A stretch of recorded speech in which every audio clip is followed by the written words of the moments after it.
CID को phone करता हूँ। हाँ Madan ji. Hello hello Madan ji, hello Madan ji, क्या हो गया?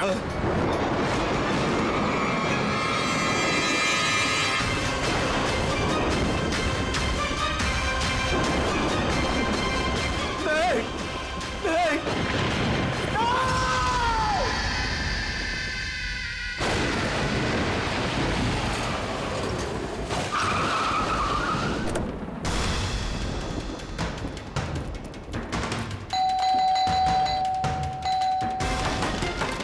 मदन जी, मदन जी, मदन जी, मदन जी,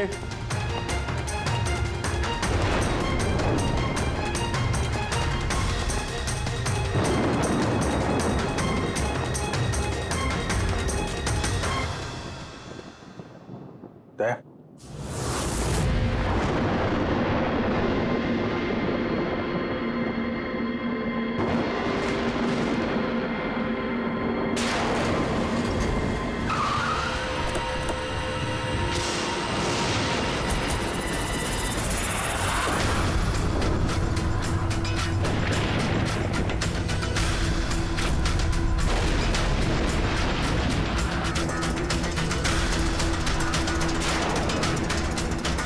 मदन जी, कौन है? कौन है? कौन है?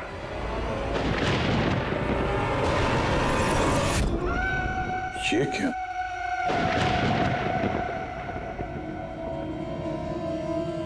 पुतला?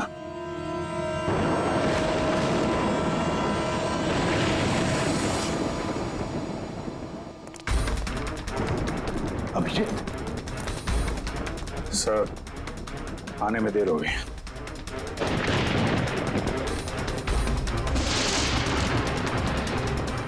My God.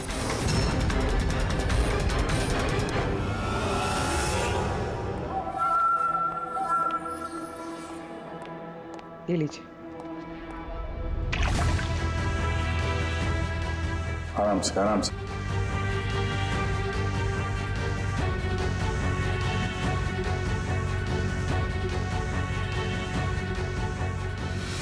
मदन जी, आप ठीक तो है ना? क्यों? क्या हुआ आपको? कोई है? वो मेरी जान लेना चाहता है। कौन? वो हर वक्त मेरे आसपास ही रहते, मुझे कभी अकेला नहीं छोड़ते। शायद इस वक्त भी मुझे देख रहे, सुन रहे।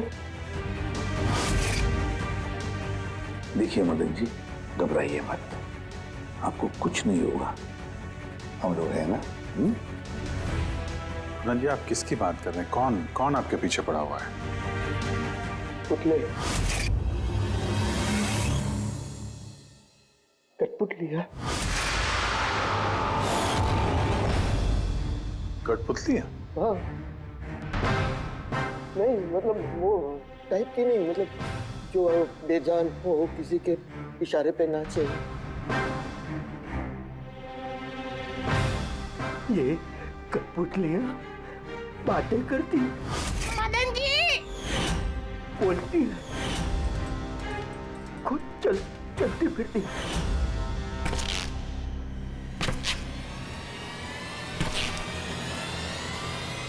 मदन जी, ओ मदन जी। बातें करने वाली कठपुतलियां। हाँ, मैं जानता हूँ आपको मेरी बात का यकीन नहीं होगा, लेकिन बात ये किसी को नहीं होगा।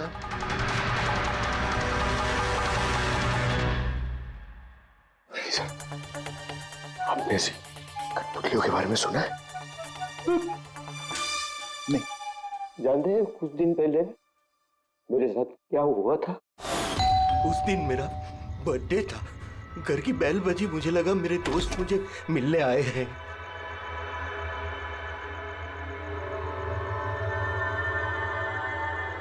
इतनी रात को किसने बेल बजाई होगी? कमाल है। मदन जी,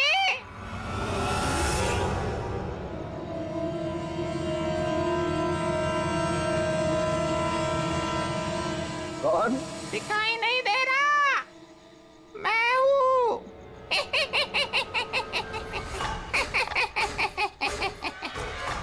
मैं ही हूँ। इतना हैरान होने की जरूरत नहीं। पता है यहाँ मैं क्यों आया हूँ? क्यों? तुम्हारी जान लेने। क्या? हाँ, तुझे जान से मारने। रवि, कविता, जल्दी यहाँ आओ। क्या हुआ हुआ भाई साहब? ये पुतला, ये इसने मुझे कहा कि ये मेरी जान ले लेगा। क्या? हाँ भाई साहब, ये बेजान पुतला है। हाँ, वही तो ये आपकी जान कैसे लेगा? भाई साहब, आप हमारे साथ मजाक कर रहे हैं क्या? हाँ, नहीं, कैसी बात कर रहे हो तुम रवि? है मैं ऐसा बेहुदा मजाक क्यों करूंगा तुम लोग, और वो भी आज के दिन? अरे मैंने खुद सुना, इसने मुझे कहा कि वो जान ले लेगा। एक मिनट, मैं देखता हूँ। संभालना रवि। ये शांत।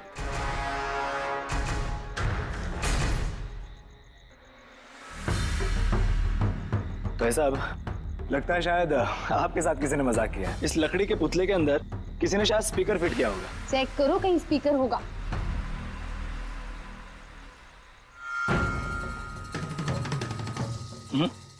नहीं, इसमें तो कुछ भी नहीं है। अब कहाँ है वो पुतला? कैसे होगा? मैं उसी टाइम उसे तोड़ मोड़ के जला के खत्म कर दी। धमकी दी थी मुझे, उसे मैं कैसे ऐसे ही छोड़ देता? क्या आपने वाकई देखा था? हाँ, मैं मदन जी, हो सकता है आपको कोई सपना अपना आया। वही अकेला देखा मैं, और एक बार नहीं, ऐसा मेरे साथ थोड़े दिन बाद भी। मुझे लगता है कि मदन जी को मारने का सबसे अच्छा तरीका ये है कि उनके सीने में चाकू घोंप दिया जाए। उससे तो पूरा फर्श खून से गंदा हो जाएगा। सबसे बेस्ट तरीका है मदन जी को जहर दिया जाए। एक काम करते हैं, क्यों ना उनका गला ही दबा दिया जाए? तो आप ही बता दीजिए मदन जी, आप कैसे मरना पसंद करेंगे?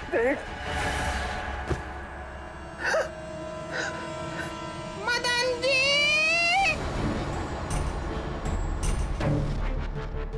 कहाँ चले?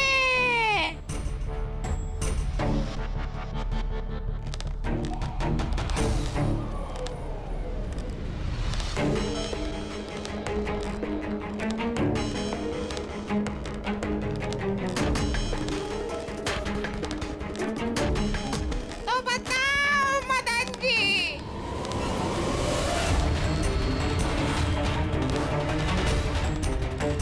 कौन से तरीके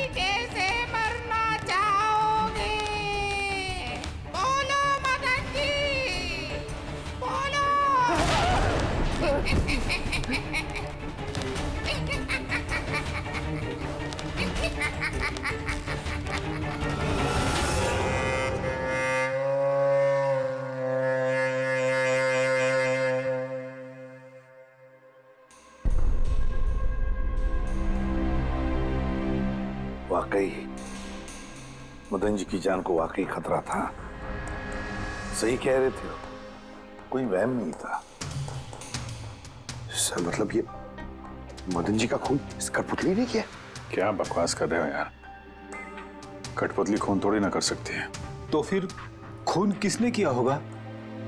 उसी ने फ्रेडी, उसी ने जो कठपुतली का खेल खेलना जानता है।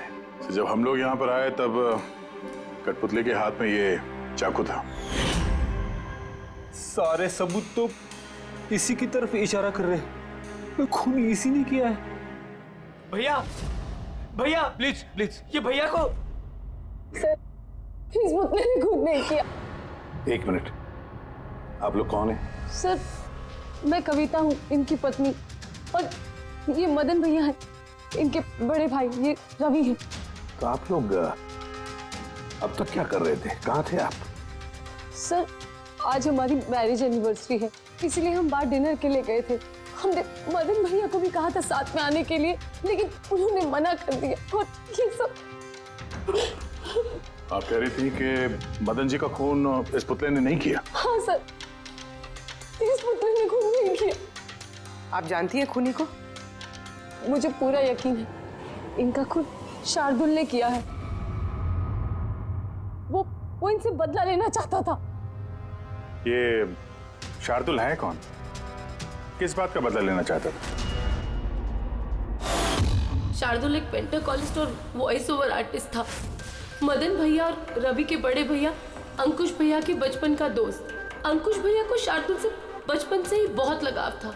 जब उन्होंने देखा कि शार्दुल जिंदगी में कितनी ठोकरें खा रहा है, तो 5 साल पहले उन्होंने अपना घर शार्दुल को दे दिया ताकि वो वहां से अपना थिएटर ग्रुप चला सके।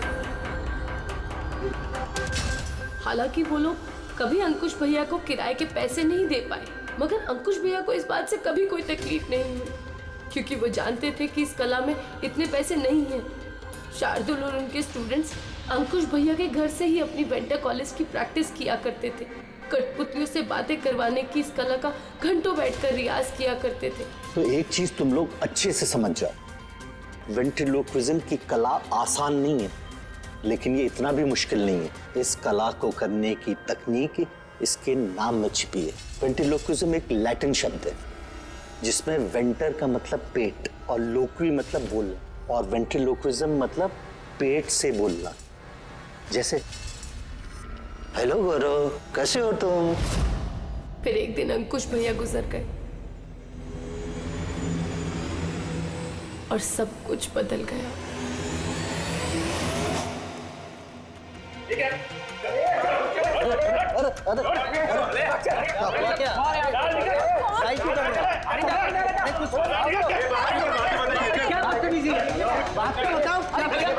चाहिए क्या? रवि, मदन, इधर क्या हो रहा है? क्या हो रहा है? ये जो इतने वक्त से तुम्हारी मुफ्तखोरी चल रही थी ना, आज से बंद हो रही। हमने यहाँ कोई धर्मशाला नहीं खोल रखी। लेकिन मदन, अंकुश ने तो कहा था। कौन अंकुश? जो मर गया वो जिंदा नहीं है, दुनिया में नहीं है। आज तक उसके तरीके से चलता था, अब मैं हूँ, मेरे तरीके से चलेगा। सुना तुमने? चलो जगह खाली करो। रवि समझा अपने भाई को। वो क्या समझाएगा मुझे? मैं समझता हूँ ना सब कुछ। और अगर यहाँ रहना ही है तो किराया देना पड़ेगा। किराया? हाँ किराया। कितना किराया देना होगा? हमें 4 लाख। 4 लाख?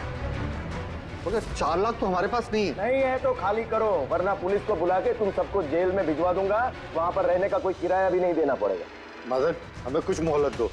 हम इतनी जल्दी कहाँ जाएंगे? मोहलत कुछ नहीं मिलेगी। बहुत सुन लिया मैंने, बहुत देख लिया तुम लोग का तमाशा। निकलो निकलो यहाँ से। अरे एक मिनट, जब तक आज तक का तुम किराया मुझे नहीं देते, ये जो सामान तुम्हारा पड़ा है ना, और ये क्या है, कठपुतलियां, वो सब मेरे कब्जे में रहेगी। अगर तुम ये भी हमसे छीन लोगे तो हम तुम्हारा किराया कैसे चुकाएंगे? वो मैं नहीं जानता। सर ऐसा मत कीजिए सर, हम आपके सारे पैसे चुका देंगे। Sir please. सर आपको ये सब बेजान कठपुतलियां लगती हैं, मगर हमारी जिंदगी बसी है इन सब में। ए भाई ट्रेजेडी किंग, ये सब तुम्हारा मेलोड्रामा है ना, मेरे अंकुश भाई के पास चलता है, मेरे सामने नहीं। और ये क्या? ये 4 लाख रुपया कमा के देगी ये कठपुतलियां। अरे 4 लाख क्या, 4,400 रुपये भी कमा के नहीं दे सकती है। जानते हो क्यों? क्योंकि ये कला खत्म हो चुकी है, जीरो। ये तुम्हारे गुरु है ना, कौन, शार्दुल, उसकी तरह किसी काम की नहीं है। लूजर है, लूजर ये। चले निकल निकल।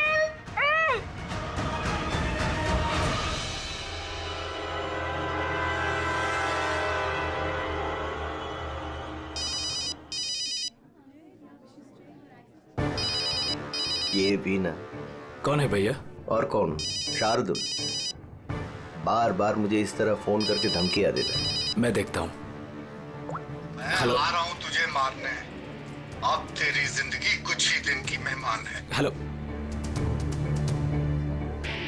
भैया, मेरे ख्याल से हमें पुलिस के पास जाना चाहिए। पुलिस डिपार्टमेंट में मैं किसी को जानता हूँ, शायद वो हमारी मदद करे। हाँ भैया, मुझे बिल्कुल भी उम्मीद नहीं थी कि शार्दुल इतना सनकी निकलेगा। हमें पुलिस के पास जाना चाहिए। कोई फायदा नहीं, ये शार्दुल अपने मोबाइल से फोन नहीं कर रहा, कोई लैंडलाइन नंबर से कर रहा है। Landline number? मैं पता लगाता हूँ ये नंबर कहाँ का है। क्या ये क्या बोल रहे हो तुम? हाँ सही बोल रहा हूँ, ये नंबर इस हॉस्पिटल के मॉर्ग रूम का है। शार्दुल मुझे मॉर्ग रूम से धमकी भरे फोन क्यों करेगा?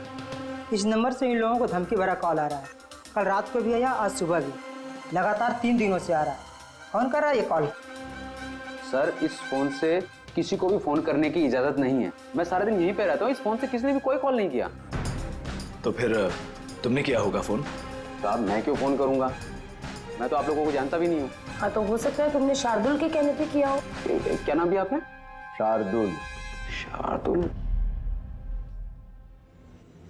ये है शार्दुल, जानते हो इसे? ये आप लोगों को कैसे कॉल कर सकता है? क्यों नहीं कर सकता कॉल?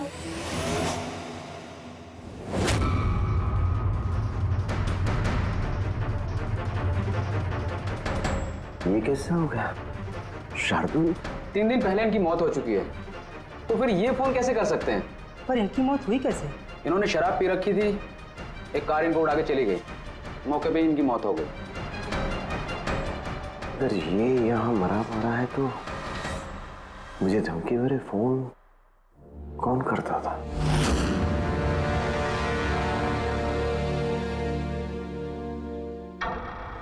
सर, पुलिस रिकॉर्ड के मुताबिक तो ये सारे कॉल्स मौके लैंडलाइन से आए थे। लेकिन मौका फोन लाइन तो कोई इस्तेमाल कर ही नहीं रहा था। ये सब कैसे?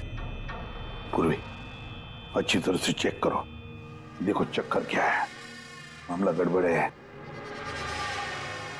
सर, हाँ? इन्हें कुछ पता नहीं चलेगा। आप ऐसा क्यों कह रही हैं? क्योंकि सीआईडी जिंदा इंसानों को पकड़ सकती है, आत्माओं को नहीं। और मैं जानती हूँ ये सब शार्दुल की आत्मा ने किया है। देखिए, आत्मा जैसी कोई चीज नहीं होती है। पढ़ी लिखी होने के बाद भी आप ऐसी बातें कर रही हैं। आप भी तो पढ़े लिखे, आप ही बताइए ना, एक लाश मॉर्ग से फोन कैसे कर सकती है? कैसे मदन भैया से वो कठपुतलियां बात कर सकती है? सर, आपको ये सब नॉर्मल लग रहा है? आप लोगों ने भी ऐसा कुछ अनुभव किया जैसे मदन जी ने किया था?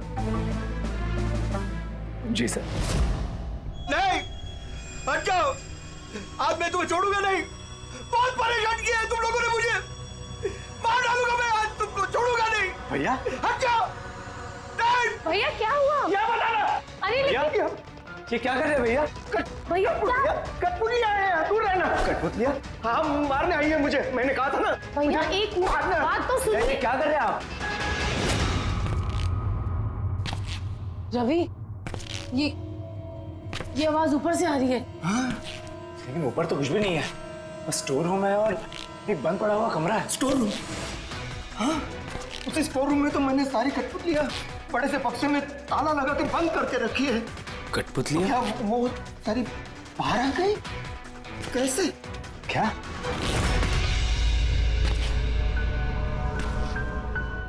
भैया, आप डरिए मत, आइए ऊपर चलिए।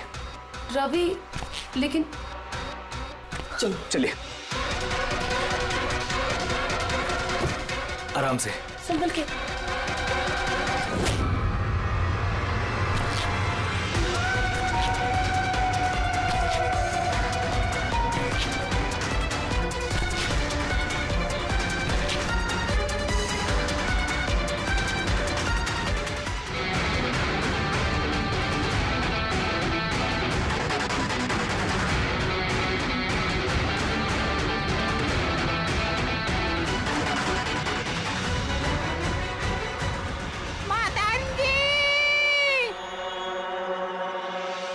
भाई साहब, आवाज इस कमरे से आ रही है। आइए।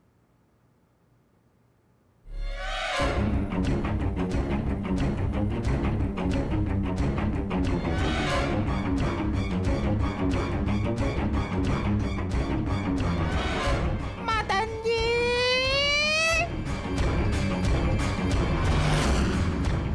मदन जी, कैसा लगा मुझे मिलके? सोचा मारने से पहले मिल तो लूं। मैंने कहा था बातें करते हैं। सर, मदन भाई साहब ने सभी कठपुतलियों को बक्से में बंद करके रखा था, लेकिन पता नहीं ये कठपुतलियां कहां से बाहर आ रही हैं। हमें वो बक्सा भी देखना है और वो कमरा भी जहाँ पर लोगों ने वो कठपुतली देखी थी। कहाँ है? सर, दोनों कमरे ऊपर ही है सर। चलिए दिखाइए। आइए सर।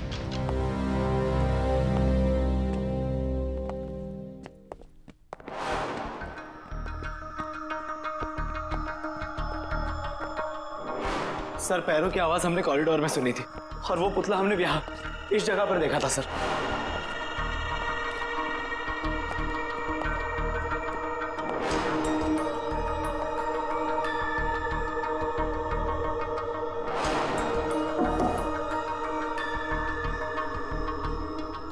ये कमरा एकदम खाली क्यों है? सर, मैंने सोचा था कि यहाँ पर ट्रेडमिल और बाइसिकल रखूंगा और थोड़ी एक्सरसाइज करूंगा, पर कभी टाइम ही नहीं मिला।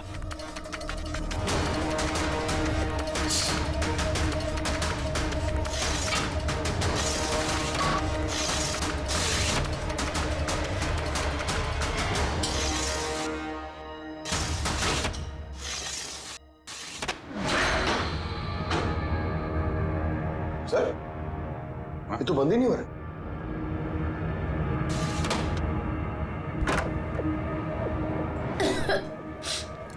आइए सर। सर, यही वो पेटियां हैं जिनमें कठपुतलियां बंद थी। इधर लाइट ऑन करना। जी।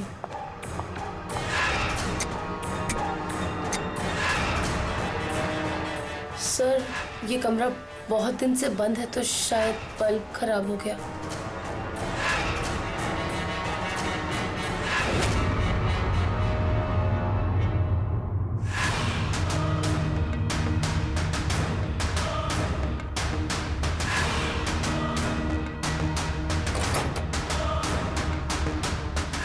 सर, सारे पेटियों पे ताला लगा है।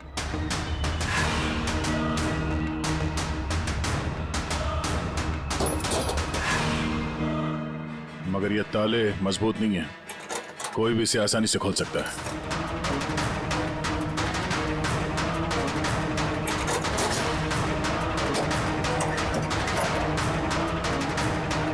इतने सारे पुतले,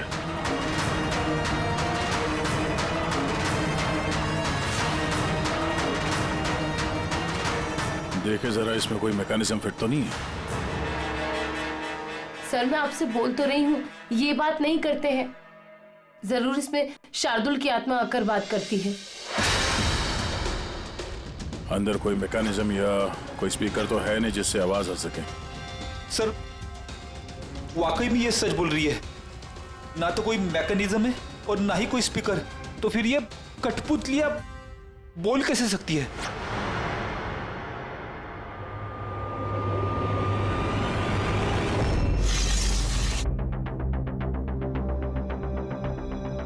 लॉक खराब है? लॉक खराब है सर। यहाँ से तो कोई भी आसानी से अंदर आ सकता है। सीढ़ी वीढ़ी लगाए या बाइक वाइक लगाए तो भी आसानी से ऊपर आ सकते हैं। और जो भी कोई आसानी से इस कमरे में आ सकता है वो बक्से में बंद पड़े कठपुतलियों को उठाकर बाहर ले जाकर कहीं भी रख सकता है, जैसे यहाँ रखा था तुम लोगों को डराने के लिए। सर, मतलब कोई आत्मा नहीं है? अरे छोड़ो, आत्मा आत्मा कभी होती ही नहीं है। ये तो वही हो सकता है जिस घर का चप्पा चप्पा जानता है, चप्पा चप्पा जानता है। और तो और कठपुतलियों के बारे में भी अच्छी मालूमात रखता है। और ये हो सकते हैं शार्दुल के स्टूडेंट्स। शार्दुल के स्टूडेंट्स पता लगाना पड़ेगा ये शार्दुल के स्टूडेंट्स इस वक्त है कहाँ और कर क्या रहे हैं। हाय, मेरा नाम है फ्रीडा। मेरा नाम दीपेश। मेरा नाम है तरल। और मेरा नाम है लोचन।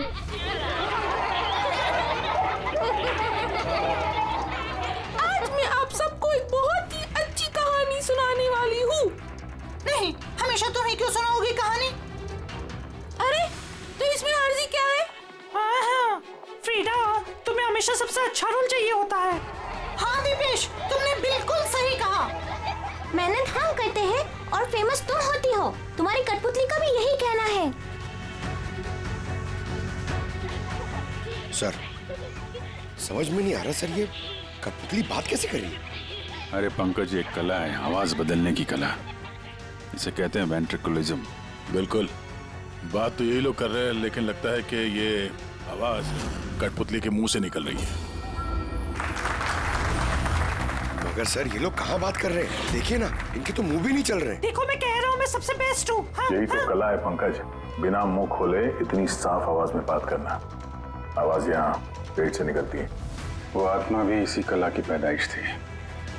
उन पुतलों ने इसी कला के जरिए मदन जी से बात की थी और वो न्यूज रीडर्स ने भी। मगर सर, ये लोग तो कठपुतलियों को ऐसे हाथ से हिला रहे हैं सर। हाँ, तो ऐसे तो होता है पेट शो में। मगर सर, मदन जी ने वो पुतला देखा था, उसे तो कोई हाथ से नहीं हिला रहा था, नहीं कोई बात कर रहा था ऐसे। शायद कोई मैकेनिज्म फिट किया होगा उन पुतलों में जो किसी रिमोट कंट्रोल से ऑपरेट होता होगा। सर, मगर रवि ने बोला था कि उसके अंदर कुछ भी नहीं था, कुछ भी नहीं था। साउंड मैकेनिज्म नहीं मिला था, लेकिन उसके सर के अंदर कोई मैकेनिज्म था जिसकी वजह से उसका सर और मुंह हिल रहा था, जो शायद रवि को दिखा नहीं।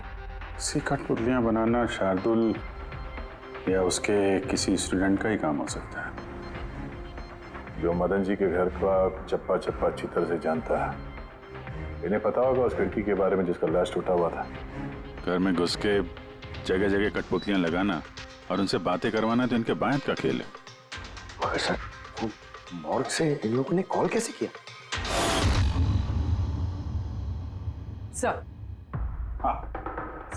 सर पता चल गया कि मॉर्ग रूम वाले फोन कैसे आ रहे हैं। कैसे? सर, इसके लिए स्पूफिंग सॉफ्टवेयर का इस्तेमाल किया गया। Spoofing software? ये क्या होता है? सर, अभी बताती हूँ।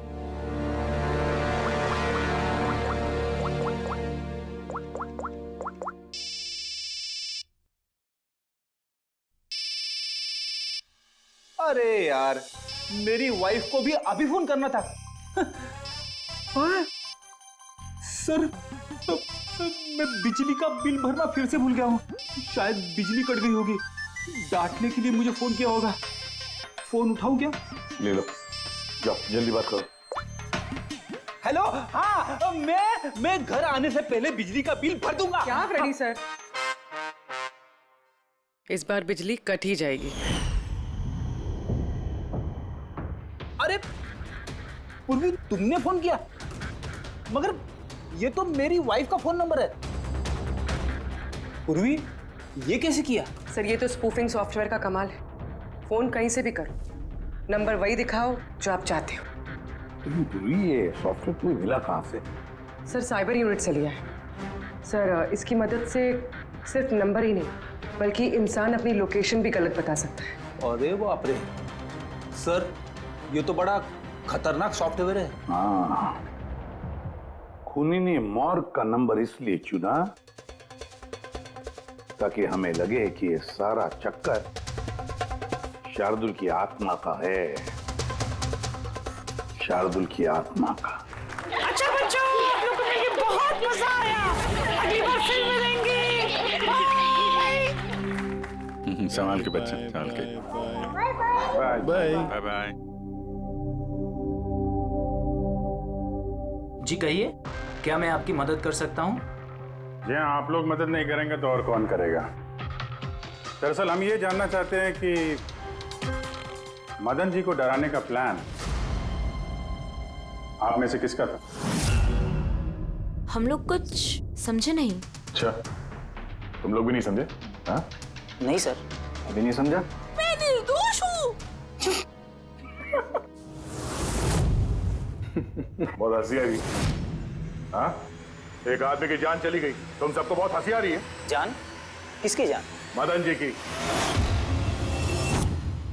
खून हुआ है उनका, सीआईडी से हम लोग। सीआईडी? जी हाँ, सीआईडी। और हमारे शक के दायरे में हो तुम सब।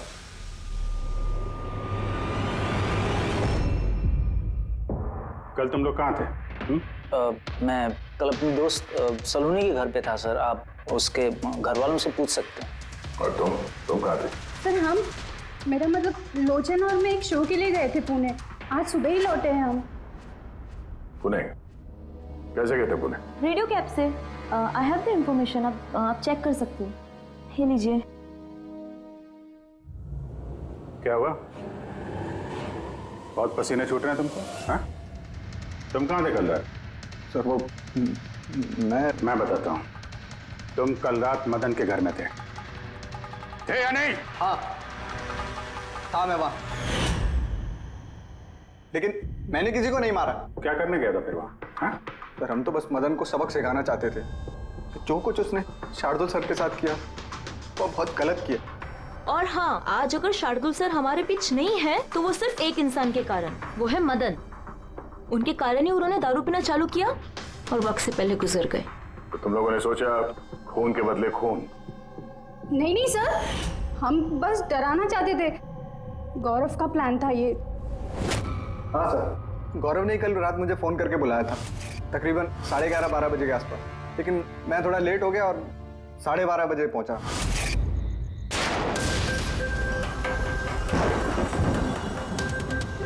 आज तो वैसे ही बहुत लेट हो गया, मार ही डालेगा गौरव मुझे। चला गया शायद अंदर, किससे इशारा कैसे करूं?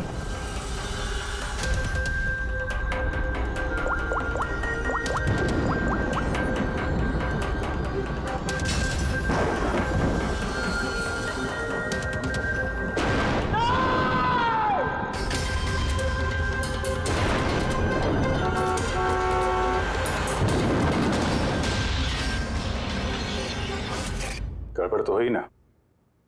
मदन जी का खून हुआ रात में। सर मेरा इस खून से कोई लेना देना नहीं है। और गौरव का? सर ये तो गौरव ही बता सकता है ना।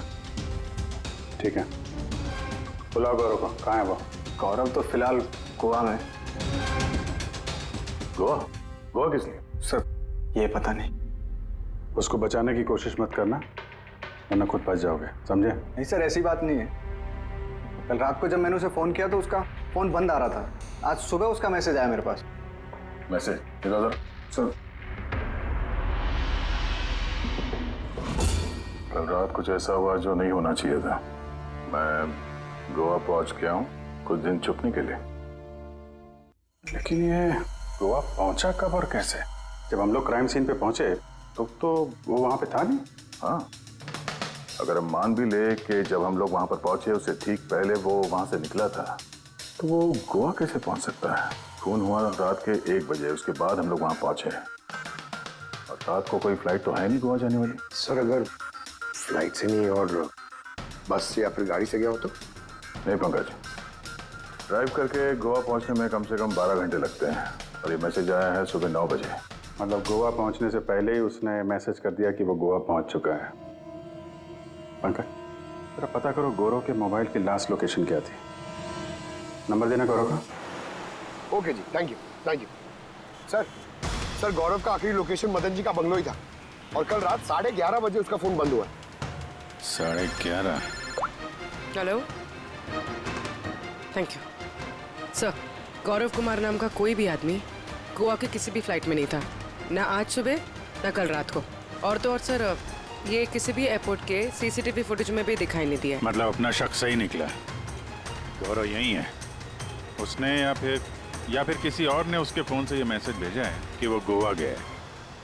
लेकिन सर कोई ऐसा करेगा क्यों? वो तो अभी पता नहीं है फ्रेडी, लेकिन एक बात समझ में नहीं आ रही। गौरव जी को मदन जी को मारना था तो वो कभी भी मार सकता था। ये डराने का ड्रामा क्यों? ये चारों लोग मिलकर ये जो कठपुतली का गेम खेल रहे थे।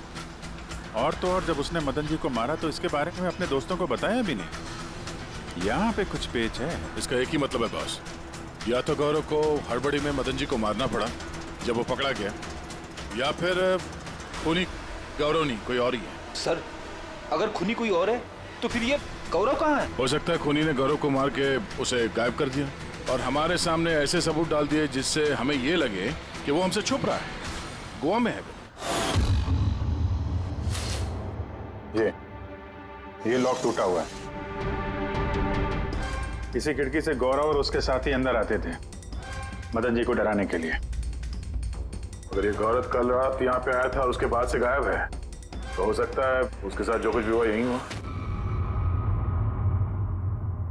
अगर यहाँ उसके साथ कुछ हुआ है तो कुछ ना कुछ ट्रेसेस तो मिलने चाहिए। ल्यूमिनेंट टेस्ट करके देखते हैं। पूर्वी सर,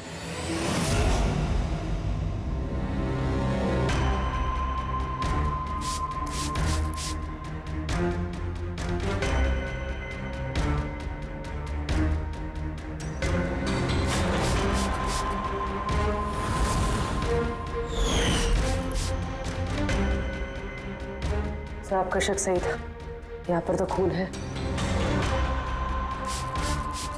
तो इस दरवाजे से जैसे ही बाहर निकला होगा किसी ने हमला किया उसमें। सर, इस तरफ तो कोई निशान नहीं है। इस तरफ देखो।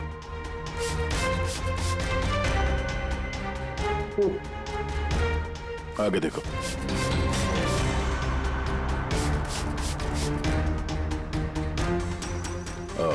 मतलब हमला करने के बाद गौरव को घसीट के यहाँ स्टोर रूम तक लाया गया।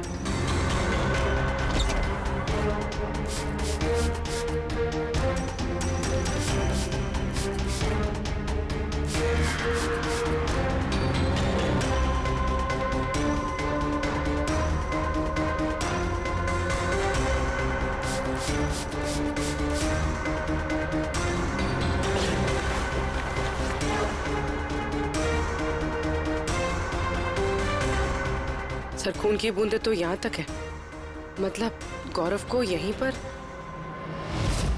और हम लोग यहाँ पर आए और हमें पता भी नहीं चला। और अब यहाँ से गायब। लगता है अब बॉडी को ठिकाने लगा रहे होंगे इस घर के लोग।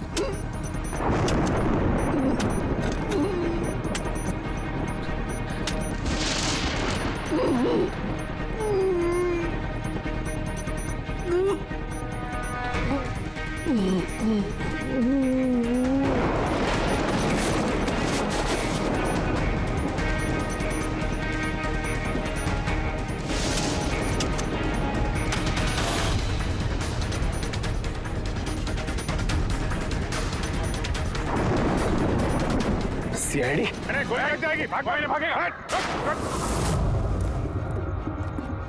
चलो पीछे। सर, हाँ? जिंदा है। ले जाओ जल्दी हॉस्पिटल। जिंदा दफनाना चाहते थे सर। हाँ? लेकिन आपको कैसे पता चला कि हम लोग यहाँ पर हैं? आजकल मोबाइल के जरिए भी मुजरिमों को पकड़ लेते हैं हम लोग।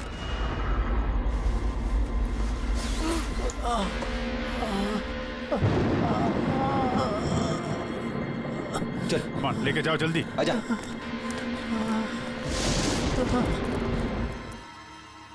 उस खुदगर्ज और लालची इंसान का मर जाना ही ठीक था। अंकुश भैया की मौत के बाद मदन भैया अकेले ही सारी प्रॉपर्टी हड़प जाना चाहते थे। हमें क्या मिलता? ठेंगा। हमने ये प्लान तब बनाया जब घर में वो कठपुतलियों वाले हादसे होना शुरू हुए। हम जानते थे सर कि कोई आत्मा वात्मा का चक्कर नहीं है, इसीलिए हम एक रात जागे ताकि इस कठपुतली के राज से पर्दाफाश कर सके। और फिर तुम लोगों ने गौरव को पकड़ लिया। हाँ।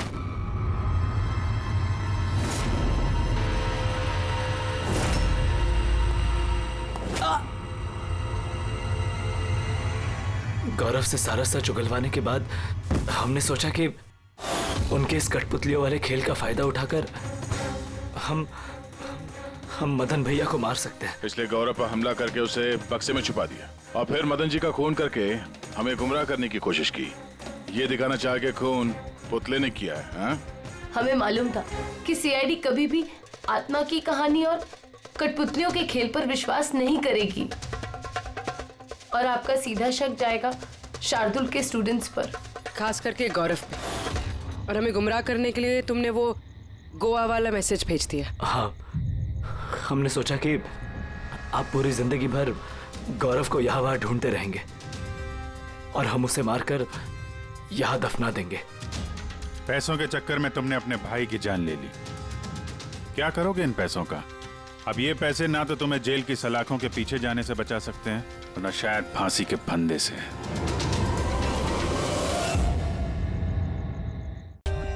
For more updates, subscribe to our channel, click the show links and enjoy watching the videos.